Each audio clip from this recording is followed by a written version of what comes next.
Fala pessoal, Anderson aqui. Diferença entre um apostador comum e um apostador de espera, certo? Aquele apostador comum, normalmente ele entra sem critério no jogo e sem paciência. E normalmente só os apostam de forma impulsiva, porque ele aposta de forma aleatória. Ele quer analisar um jogo que é de resultados impostos baseado em cima do seu histórico de aposta.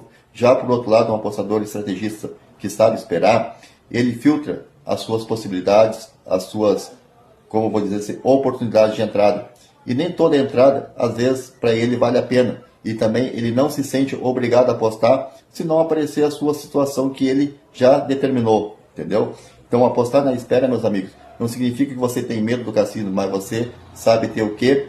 Controle sobre si, ok? Ele trabalha em cima de, repito, planejamento. Então, a diferença entre um apostador comum e um apostador estrategista de forma de espera não está no jogo, mas no seu comportamento.